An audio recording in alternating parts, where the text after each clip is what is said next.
ყბასახის ქირურგიის თანდაყოლილი ანომალიებიდან ყველაზე ხშირია ტუჩის ნაპრალი და სასის ნაპრალი. ბევრია სხვათა შორის, მაგრამ ამით დავიწყოთ. ყველაზე გავრცელებული. ხშირი რამდენად ხშირია? ხა საქართველოს სტატისტიკას თუ მიყვებით, ეს არის დაახლოებით 9 სახალშობილზე ერთი, ესე იგი ნაპრალიანი ბავშვი. 9-ზე ერთი?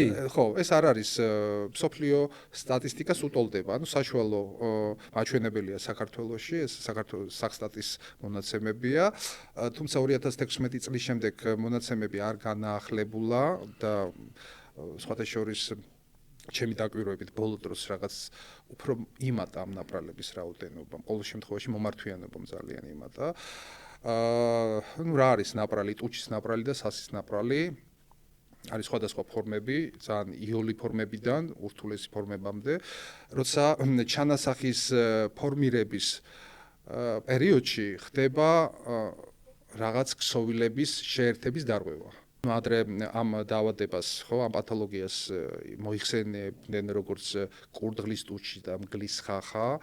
საიდან მოდის ეს სახელწოდება? არ ვიცი, რაღაც ესე დამკვიდრდა, მე მგონი ეს უფრო საბჭოური ტერმინი არის და ყოველთვის ამას ვიძახი, რომ ოდეთგან ეს რა თქმა უნდა დამკვიდრდა და არა ჯერთი არც კურდღელს არ აქვს ესეთი ტუჩი და არც მგელს ესეთი ხახა, სასა უფრო სწორედ და არაეთიკურია ადამიანების შედარება ცხოველებთან ჯერ ერთი და შემდეგ ისედაც დამდგუნველად მოქმედებს ეს დასახელება მშობლებზე, რომლებიც ისედაც ძალიან განიცდიან. რა თქმა უნდა.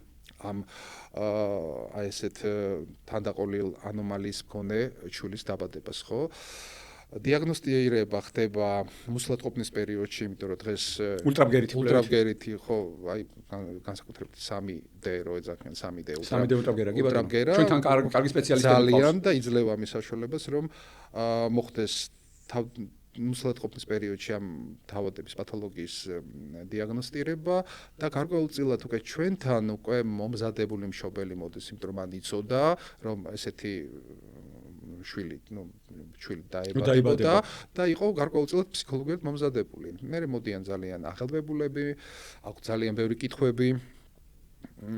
ჩვენ გარკვეულწილად ფსიქოლოგების რანგშიც გამოვდივართ, იმიტომ რომ გვიწევს გარკვეული ფსიქოლოგიური თერაპიის ჩატარება, უნდა აუხსნათ რეალურად, რომ ეს ბავშვები არიან სრულიად ჯანმრთელები, რომ ეს პრობლემა არის მოგვარებადი.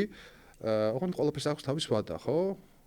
თავის ვადები, ვასწავლეთ სწორად, როგორ უნდა ყვებონ ბავშვი,